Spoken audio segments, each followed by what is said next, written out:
बस झाले आई, खूप झाले आता. आणखी सहन होत नाही. इतका अपमान तर कोणी आपल्या शत्रूचा देखील करत नाही, जेवढा तू तुझ्या सुनेचा करत आहेस.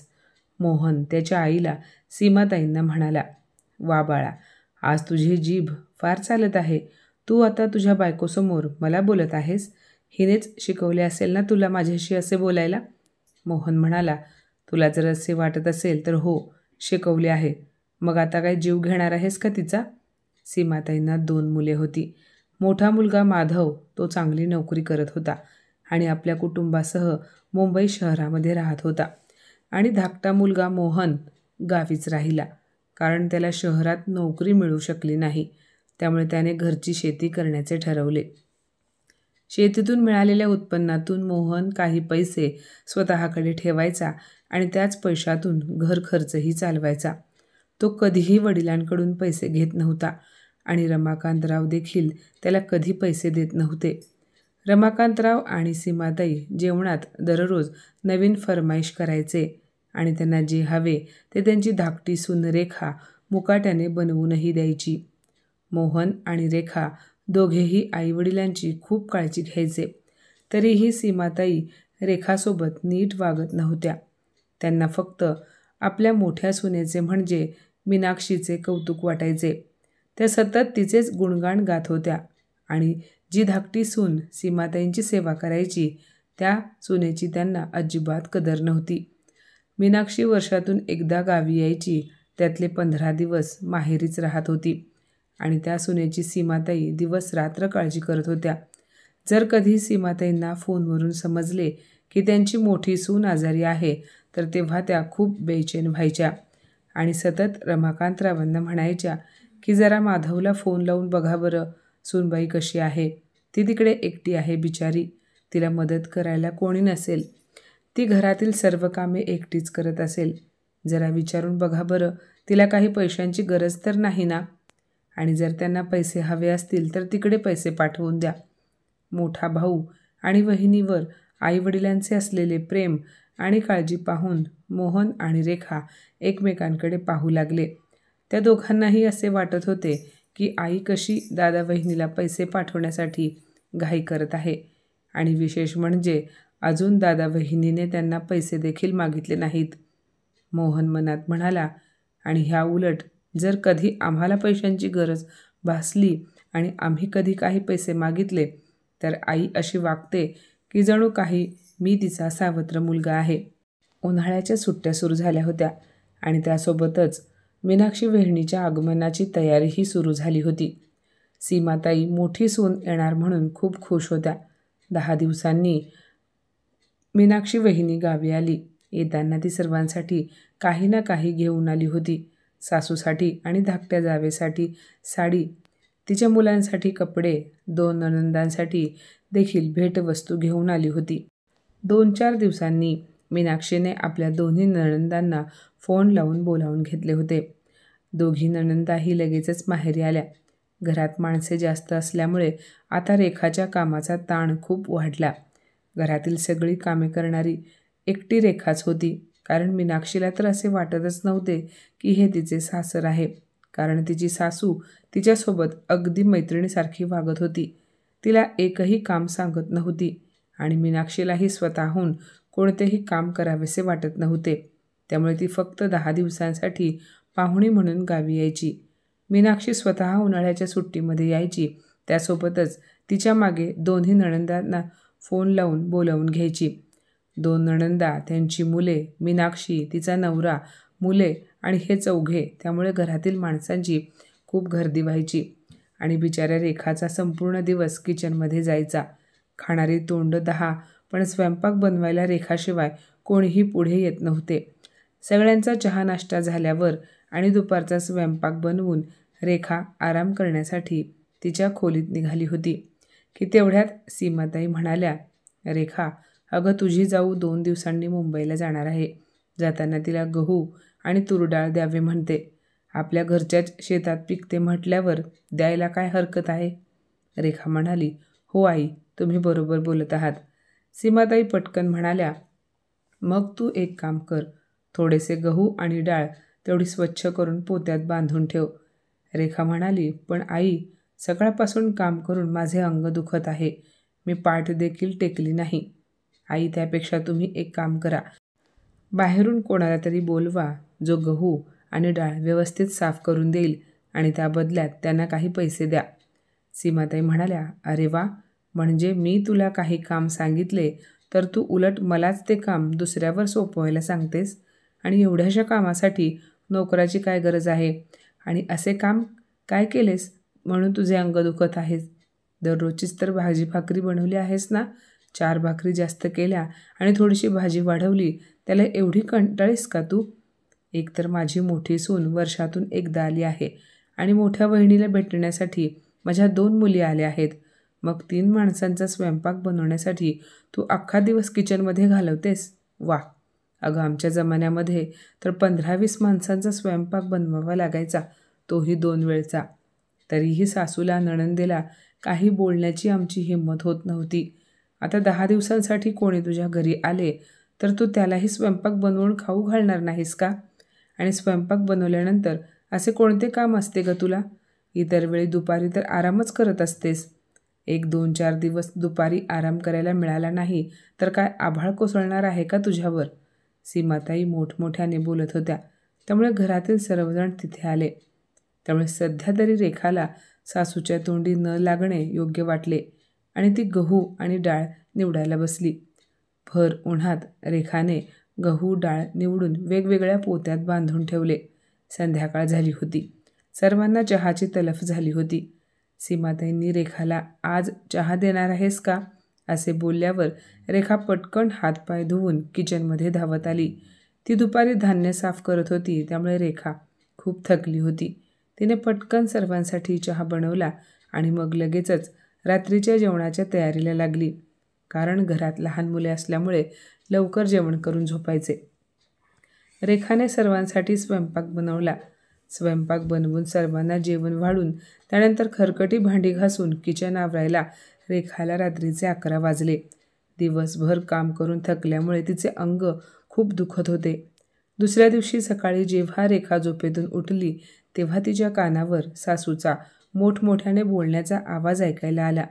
सकाळचे 7 वाजले होते, पण अजून कोणीही उठले नव्हते. सीमाताईंना सकाळी 7 वाजता चहा पिण्याची सवय होती, पण आज रेखा झोपेतून उठली नव्हती, त्यामुळे त्यांना चहा मिळाला नव्हता.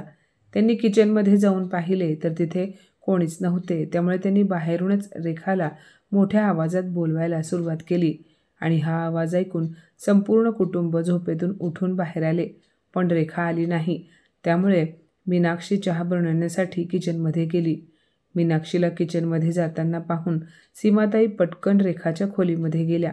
तिला झोपलेले पाहून मोठ्या आवाजात म्हणाल्या, असे काय झाले म्हणून तुला झोपेतून उठवत नाहीये? आज बराच वेळ झोपलीस असे वाटत नाही का तुला? रात्रभर झोप काढूनही तुझी झोप पूर्ण झाली नाही का? किती वाजलेच? वेळेचे काही भान वगैरे आहे की नाही तुला? रेखा म्हणाली, आई, माझी तब्येत ठीक नाही. मला ताप आला आहे. मला अंगात त्राण नसल्यासारखे वाटत आहे. सासू म्हणाली, मग झोपल्यावर ठीक होईल का? तुला ठाऊक आहे ना, घरामध्ये बरीच माणसे आहेत. तुला पण आत्ताच आजारी पडायचे होते का? आणि आजारी पडली आहेसच तर औषधे वेळेवर घ्यायचे कळत नाही का तुला? लहान बाळ आहेस का आम्ही तुला औषधे घे म्हणून सांगायला? आता तूच सांग, कशी होतील घरातील कामे? तू जर आजाराचे निमित्त करून जागा धरून बसलीस तर मग काय झाले कल्याण? तसेही तुला घरकामासाठी कामवाली हवीच होती. तू काल तसे बोलूनही दाखवलेस. काय ग, तू एवढी नाजूक आहेस का? थोडेसे गहू काय निवडलेस तर लगेच आजारी पडलीस. तुझी सगळी नाटकं समजतात बरं मला. तू मुद्दाम जाणून बुजून औषधे खाल्ली नाहीस. तुला असे वाटले असेल की रात्री गोळी वगैरे घेतली तर सकाळपर्यंत मी बरी झाले तर लवकर उठावे लागेल आणि मग मला कामे करावी लागतील. 1 नंबरची कामचोर आहेस म्हणून कामे न करण्याचा बहाणा शोधत आहेस. तेवढ्यात पाठीमागून आवाज आला, आई, बास कर, पुरे झाले आता. सीमाताईंनी मागे वळून पाहिले तर त्यांचा धाकटा मुलगा मोहन उभा होता. त्याच्या हातात औषधे होती. तो म्हणाला, आई, असे का बोलत आहेस? तू एकदा तरी रेखाला हात लावून पाहिलेस का? तिला किती ताप आला आहे बघ जरा. रात्रभर ती तापाने फणफणत होती आणि सकाळी तिला प्रेमाने 4 शब्द बोलण्याऐवजी असे टोचून बोलतेस. आणखी किती सहन करायचे तिने? इतर वेळेस तर तिला ऐकवतच असतेस, पण किमान त्रासात तरी असे टोचून बोलत जाऊ नकोस. मोहनचे बोलणे ऐकून सीमाताई म्हणाल्या, हो हो, आता तूही बोल. तुला सुद्धा खूप तोंड आले आहे बायकोची बाजू घेऊन आईला बोलायला. आणि काय चुकीचे बोलले रे मी?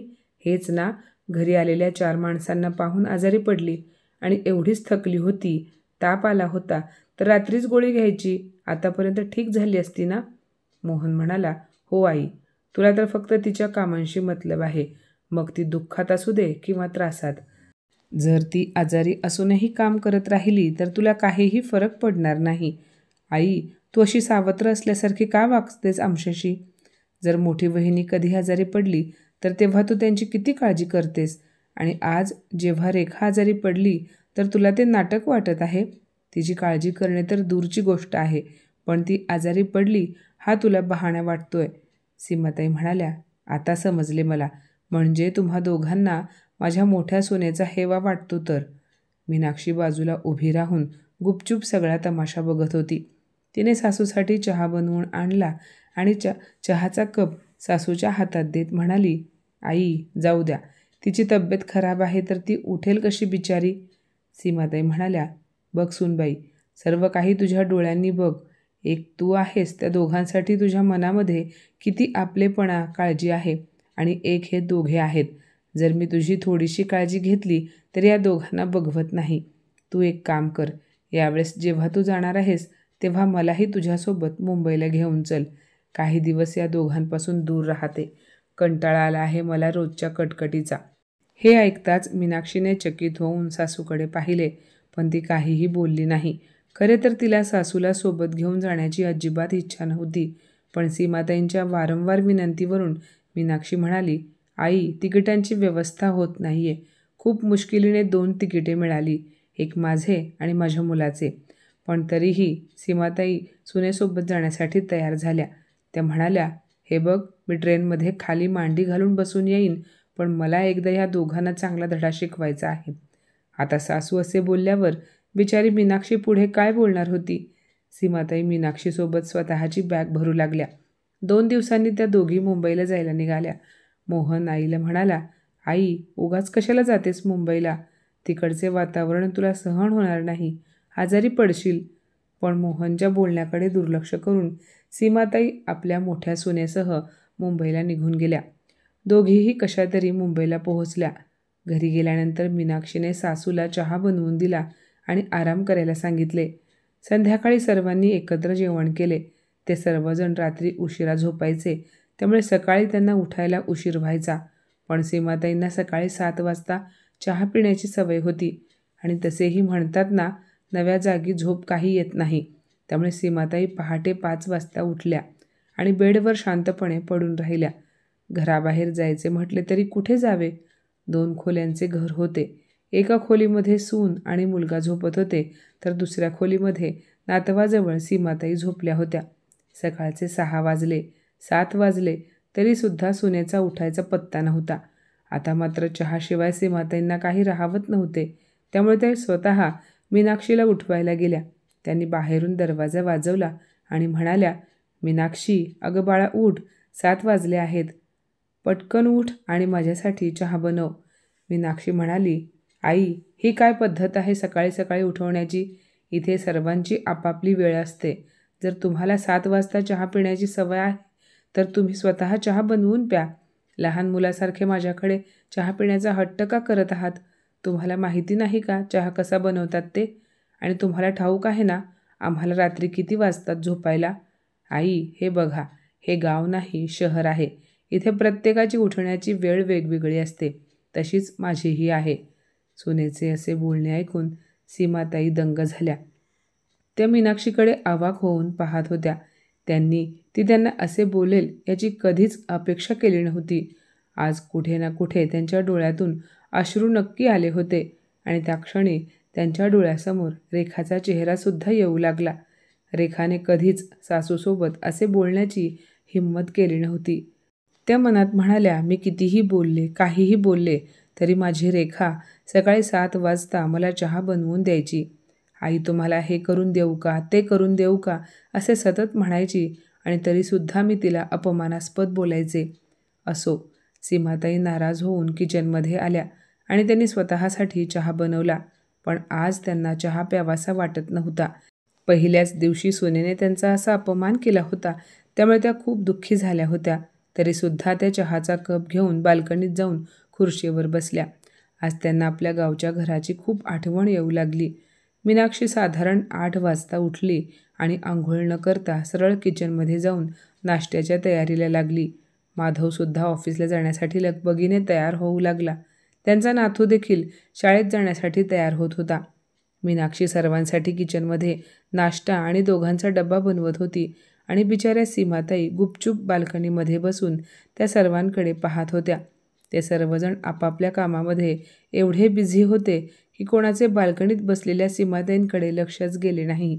साधारण 1 तासानंतर नातू आणि मुलगा नाश्ता करून निघून गेले. आता घरामध्ये फक्त मीनाक्षी आणि सीमाताई राहिल्या होत्या. सकाळचे 9:30 वाजले होते. तिकडे गावी घरी असताना रेखा सीमाताईंना 9:30 वाजण्याच्या आतच नाश्ता देत होती. पण आज इथे सीमाताई चहा पिऊन बाल्कनीमध्ये एखाद्या अनोळखी स्त्रीप्रमाणे बसल्या होत्या. मुलगा आणि नातू निघून गेल्यानंतर मीनाक्षी घरातील इतर कामांना लागली. साधारण 11 वाजता ती आंघोळ वगैरे करून फ्री झाली. तेव्हा तिने सासूला नाश्त्यासाठी विचारले. तिने सीमाताईंना नाश्ता करायला सांगितले आणि त्यांच्यासमोर नाश्त्याची प्लेट ठेवली आणि स्वतःही नाश्ता करायला बसली. सुनेसोबत गप्पा मारता मारता सीमाताईंनी नाश्ता तर केला. आता मीनाक्षी घरातील इतर कामे आटोपून म्हणाली, आई मी 1 तासासाठी आराम करायला माझ्या खोलीत चालले आहे. तुमचे काही काम असेल तर सांगा. सीमाताई म्हणाल्या, काही काम नाही, तू आराम कर. मीनाक्षी तिच्या खोलीत आराम करायला गेली आणि सीमाताई पुन्हा एकदा एकट्या पडल्या. घरात सगळीकडे शांतता होती. जशी संपूर्ण रात्र गेली होती तसाच संपूर्ण दिवसही एकट्यानेच जात होता. त्या मनात म्हणाल्या, काही वेळापूर्वी घर किती गजबजलेले होते. सर्वजण आपापल्या कामाला गेल्यानंतर घरात पुन्हा शांतता पसरली. ही शांतता सीमाताईंच्या मनाला आतून पोखरत होती. इथे मुंबईत आल्यावर त्यांचे 1 मिनिटसुद्धा मन लागले नव्हते. कारण गावात त्यांना चिकटून राहून गोड बोलणारी मोठी सून इथे आल्यानंतर तिच्या कामात इतकी गुंतली होती की तिला सासूबरोबर बोलायला वेळच मिळत नव्हता. सासूने तिला काही विचारले तर ती तेवढ्यापुरते तेवढेच बोलत होती. जिच्याकडे सीमाताईंशी बोलण्यासाठी वेळ नाही, ती सीमाताईंचे आवडते जेवण कसे बनवू शकेल? ती त्यांची काळजी कशी घेऊ शकेल? सीमाताई मोठ्या सुनेला हिरा समजत होत्या, पण तिच्या वास्तवापासून दूर होत्या. सीमाताई तर हा विचार करून आल्या होत्या की मोठ्या सुनेकडे आले आहे तर काही दिवस आरामात राहीन. माझी सून सेवा करेल, मला काय हवे नको ते बघेल. जशी ती गावी आल्यावर मला बिलगून राहते तशीच इथेही माझ्याशी मन मोकळ्यापणाने गप्पा मारेल. पण इथे तर सुनेला सासूसोबत बोलण्यास वेळच नाही. ती तिच्याच कामात गुंग असते आणि तिला असे पाहून सीमाताईंना मीनाक्षीशी काहीही बोलण्याची हिंमत झाली नाही. असे म्हणतात की जेव्हा समोरची व्यक्ती खूप अपेक्षा करते आणि त्याला जे अपेक्षित होते ते मिळत नाही, तेव्हा ती आतून तुटून जाते. तशाच सीमाताई पूर्णपणे तुटून गेल्या होत्या. सीमाताईंनी कसेबसे त्या घरात 2 दिवस काढले. 3ऱ्या दिवशी त्यांच्या मनाची अस्वस्थता वाढू लागली होती. संध्याकाळी जेव्हा त्यांना रेखाचा फोन आला तेव्हा सीमाताईंनी फोन उचलला. तेव्हा रेखा म्हणाली, आई तुम्ही शहरात जाऊन आपल्या मोठ्या सुनेसोबत राहून धाकट्या सुनेला विसरला आहात का? आई तुम्ही आमच्यावर एवढ्या नाराज आहात का म्हणून तुम्हाला आता आमच्याशी बोलायलाही आवडत नाही? तुम्हाला जाऊन 2 दिवस झाले पण तुमच्याशिवाय इथे माझे मन अजिबात लागत नाही. आई मी खरंच इतकी वाईट आहे म्हणून तुम्ही माझ्याशी फोनवर सुद्धा बोलत नाही का? आपल्या धाकट्या सुनेचे बोलणे ऐकून सीमाताईंच्या डोळ्यांमध्ये अश्रू आले होते. त्या म्हणाल्या, नाही बाळा, असे काही नाही. मलाही तुमची खूप आठवण येते. तू एक काम कर, मोहनला सांग माझे तिकीट काढायला. 2-3 दिवसांपासून मलाही इथे अजिबात करमत नाही. असे बोलून त्यांनी फोन कट केला. खूप मुश्किलीने 1 आठवडा त्या तिथे थांबल्या आणि मग आपल्या गावाकडे जायला निघाल्या. आपल्या घरी जिथे त्यांचे राज्य चालत होते. त्या जेव्हा घरी पोहोचल्या तेव्हा रेखाला पाहून त्यांच्या डोळ्यात अश्रू आले. त्या म्हणाल्या, सुनबाई, दुरून डोंगर साजरे ही म्हण मी आजपर्यंत ऐकली होती, पण आज पाहिलीसुद्धा. रेखाला सर्व काही समजले होते, पण तरीसुद्धा सासूला काही विचारून तिला सासूचे दुःख वाढवायचे नव्हते. तिला फक्त ह्या गोष्टीचा आनंद झाला होता की काहीही असले तरी सासूला माझी कदर आहे. मित्रांनो, पैसाच सर्व काही नसतो. आयुष्यात अशी अनेक वळणे येतात जेव्हा आपल्याला कोणाच्या तरी प्रेमाची, कोणाच्या तरी आपलेपणाची गरज असते आणि ते प्रेम आणि आपलेपणा सीमाताईंना आपल्या धाकट्या सुनेकडून मिळाले. तर माझ्या मित्रमैत्रिणींनो, आजची ही कथा तुम्हाला कशी वाटली कमेंटमध्ये नक्की सांगा आणि अशाच नवनवीन कथा ऐकण्यासाठी प्रज्ञा मराठी स्टोरीजला नक्की सबस्क्राईब करा. धन्यवाद.